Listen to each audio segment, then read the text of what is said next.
Pacific Rail Productions invites you to ride the Goose Lake Railroad. This trip will take you from Lakeview, Oregon to just north of Alturas, California. I'll be riding once again with my friend Mark in his M19 Great Northern Speeder.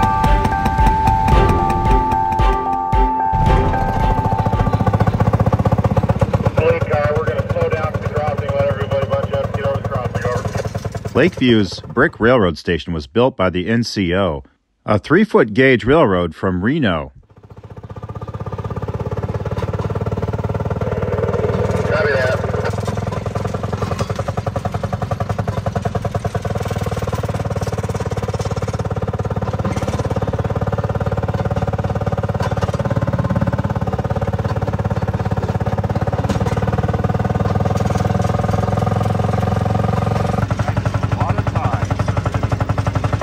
A positive sign for the future came in the form of these railroad ties stacked up along the yard.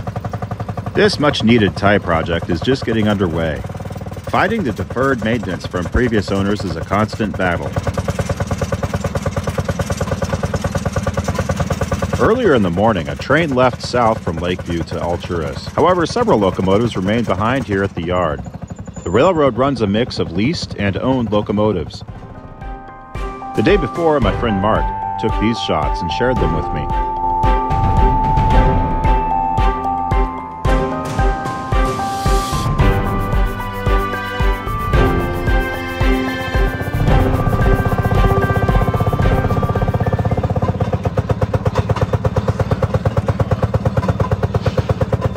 Blue car calling Dave Holgate, over.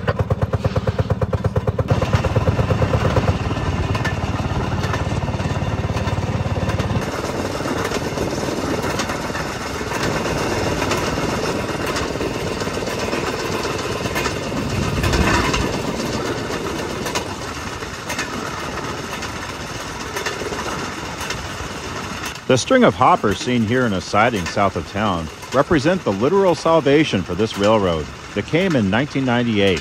Only one remaining shipper, a sawmill in Lakeview, remained, and shutting down operations and liquidating the assets seemed like the last resort. Cornerstone Minerals opened a reload for their perlite mine that was in Paisley, and the new customer quickly brought the railroad back into the black. Today, trains carry finished lumber, wood chips, and perlite minerals out of Lakeview.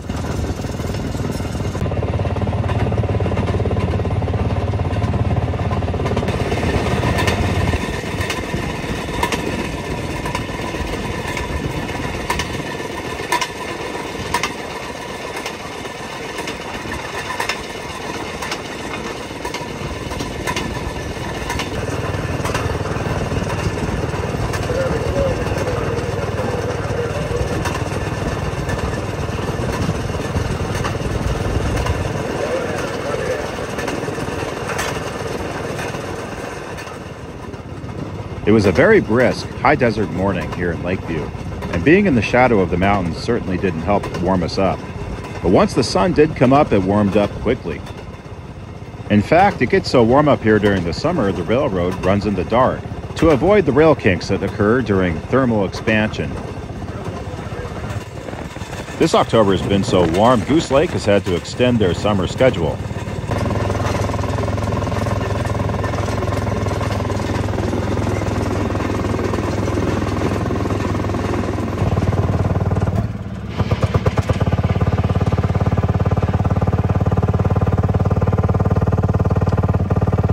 We stopped to stretch our legs at a little park that was on the Oregon-California border.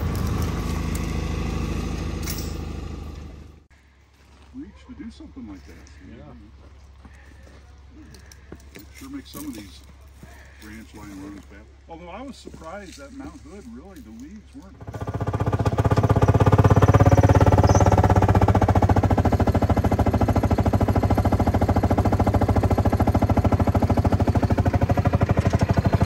Soon enough, we were on our way. As we crossed into California, we were going to be running about 50 miles of the 55-mile line. It was 100 miles round trip, and we were averaging about 20 miles an hour.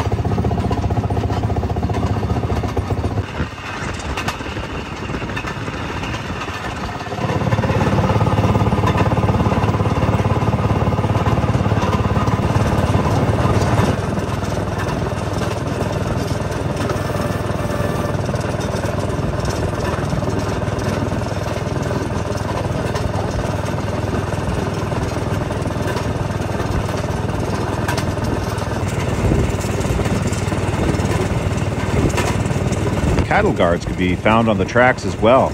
Livestock definitely outnumbers people in this area, and they were plentiful, grazing along the railroad along the whole route.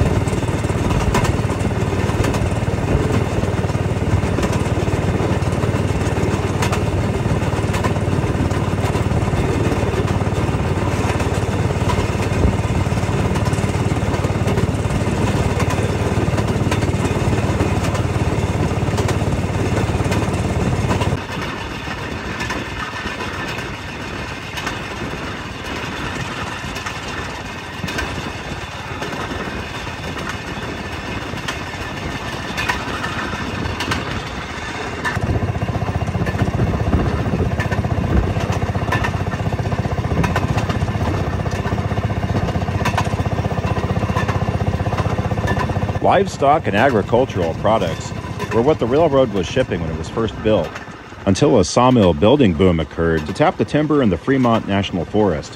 By 1940, Lakeview had 8 sawmills.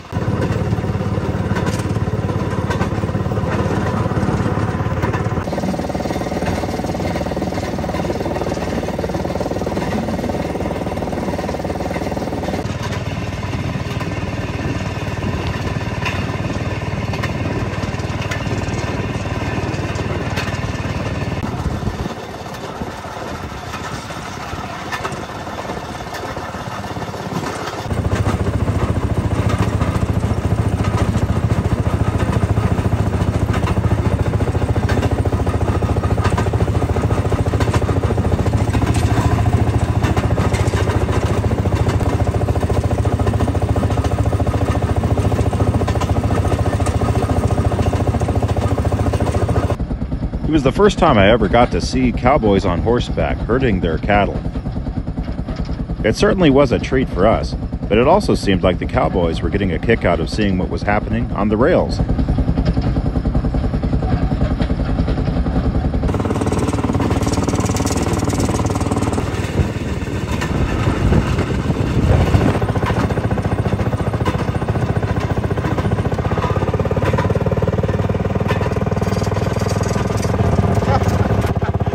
A live electric fence wire was actually across the tracks and needed to be removed before we could continue.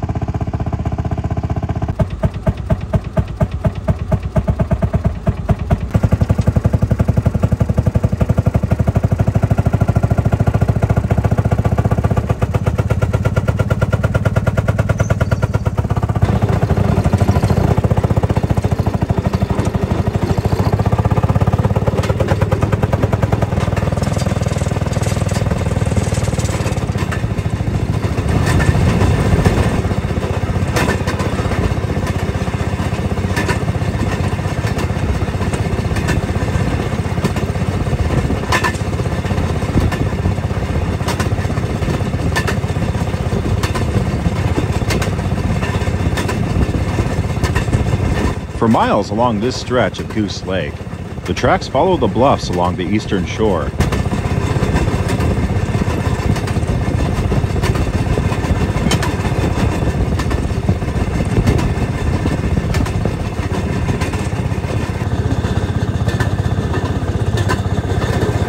It took 32 years of building before the NCO's tracks reached Lakeview.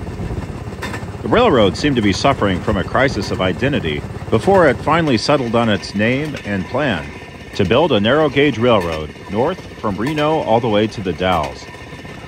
On January 10, 1912, the NCO finally arrived in Lakeview. It took 32 years for it to arrive there, and only 13 years later for it to sell to the Southern Pacific, who promptly converted it to standard gauge. Southern Pacific had been eyeing a shortcut route for its lumber from Oregon to go east. The Modoc line was the answer.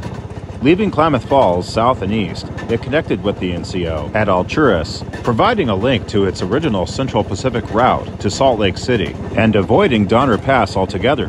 The SP Modoc line officially made the 55 miles between Alturas and Lakeview a branch line, but that changed in 1986 when Southern Pacific abandoned the line and turned over its operations to the Great Western, the first of 5 operators since.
This 10-minute stop is just about at the halfway mark. We'll get a chance to stretch our legs and admire Goose Lake.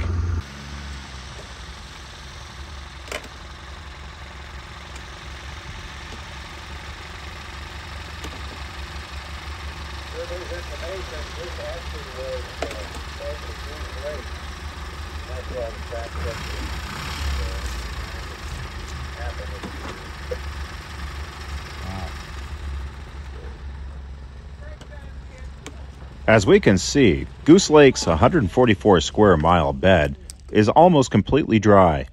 The lake historically comes and goes depending on how wet the season is. It would seem Goose Lake isn't the only thing running dry around here. Fortunately, we have a remedy. The original style headlight was a little bit different than that in a few things, but you know, you can order those reproduction. You can get lots of parts. This GN M19 Putt-Putt two-stroke engine is a crank start.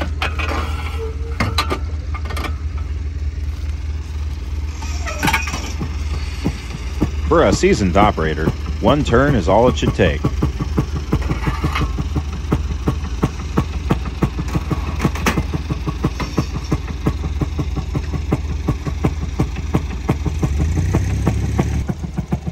Now let's get this show on the road, or rails. Woo! There we go.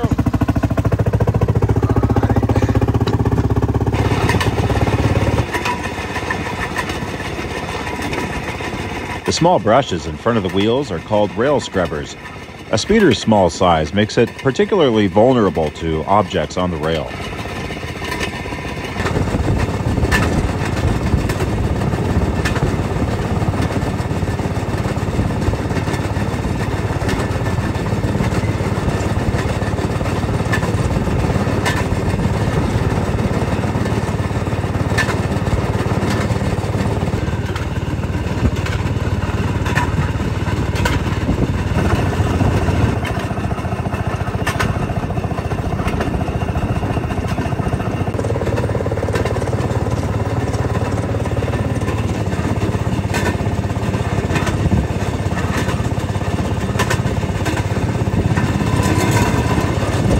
On the return trip, we took a break here and found something interesting, but you'll just have to watch the second video to find out what it was.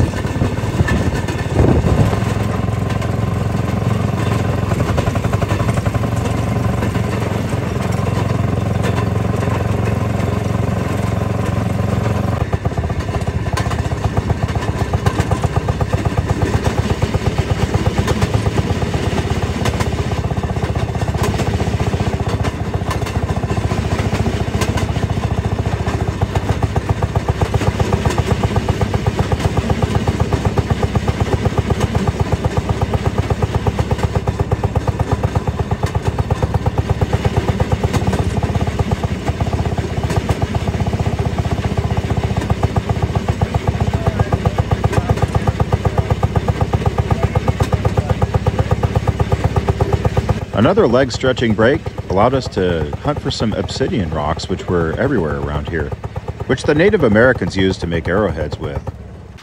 Just gray round lava rocks, which, when are broken open, reveal some black glass inside.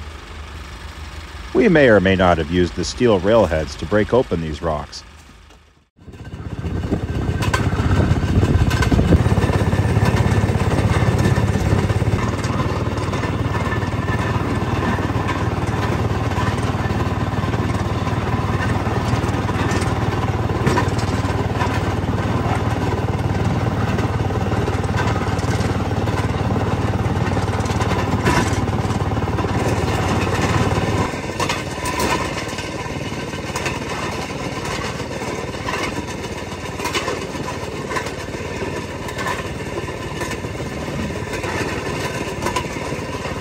The brake shoes, operated by lever, apply pressure to the flanges of the wheels.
We're starting into a small canyon in which we share with the North Fork of the Pitt River and Highway 395.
Just a little bit past milepost 463, we came to a stop.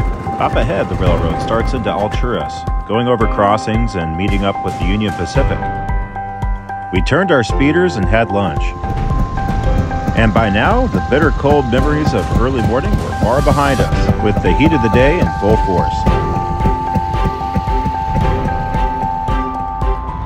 Bringing up the rear of our consist heading back, a high-railing dump truck is en route for Lakeview. That'll do it for riding the Goose Lake Part 1. Part 2 coming down the tracks shortly. See you then.